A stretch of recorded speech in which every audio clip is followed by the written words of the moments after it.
Chapter 2 की अध्याय हम चल रहे हैं, ये है 2। अब इसको थोड़ा बढ़िया से हम लिख देते हैं। तो अध्याय नंबर 2। आज देखो सूरदास हमारे क्लास 12 का है सबसे बेहतरीन क्वेश्चन कि सूरदास यानी सूरदास का जन्म कब हुआ था।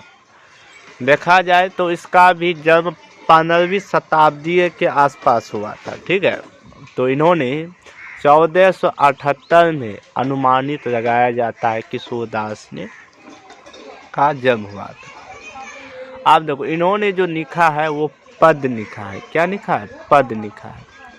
और निधन 1583 में इन्होंने अपना मूल निधन को कर दिया था। यानी इन्होंने राम राम सत्य और रामावती कृष्ण के भांति इन्होंने।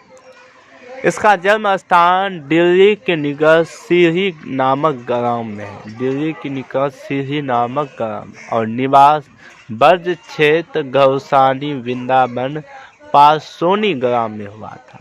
और इनकी शिक्षा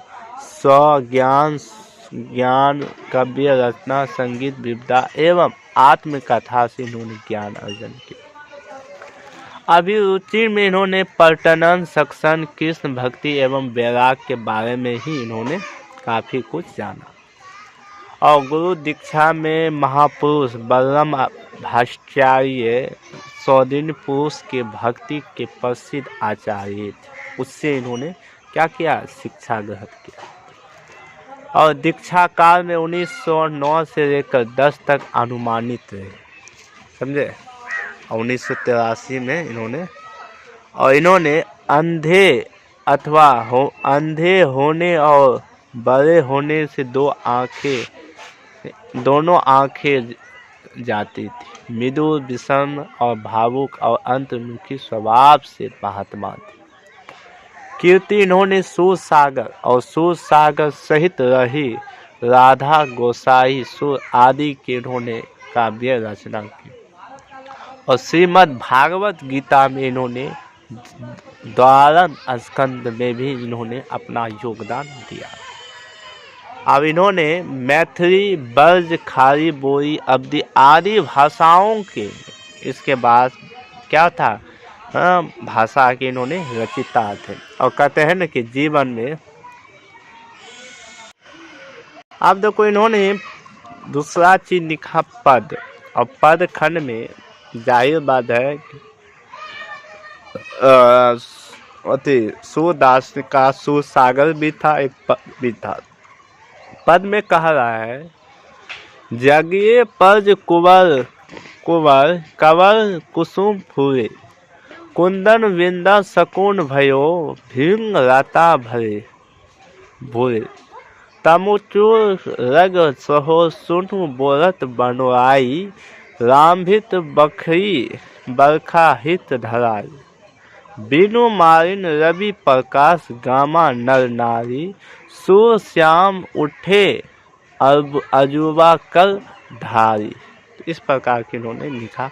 ये कहता है कि सूर्य के समान जो हमारा मन होता है वो कृष्ण की भक्ति से चंचल होता है। हमारे सूरदास कहते हैं कि बोलने से भी ज़्यादा सुनने का प्रयास करना चाहिए और साथ ही अपने हित के साथ एक मलिन आनंद के साथ नर और नारी का स्वयंवर शिव श्याम है। अगला है जेवत श्याम नंद कनिराई कहूँ खात कहूँ धरी गिरावत कहूँ निख नंद रानी बड़ी बार बेसन भांति विधि अग्नाई डरत खात रेत घर रुचि मन्नब दोरनी मिस धई माखन करोति मुख छवि धानिया अनुपन नंद मुखत छवि कहत ता बसिया जो रस नंद यशोधा बिरह सो कहू भटियाई भोजन करी नंद अचन रीवा मांगत सो जुठिया। अब देखो इन्होंने पहला शब्द लिखा ब्रज भाषा में। ब्रज भाषा ये है, समझे।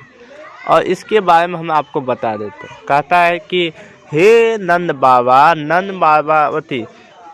यहाँ देखो, यहाँ कुछ पॉइंट है कि जब सूरदास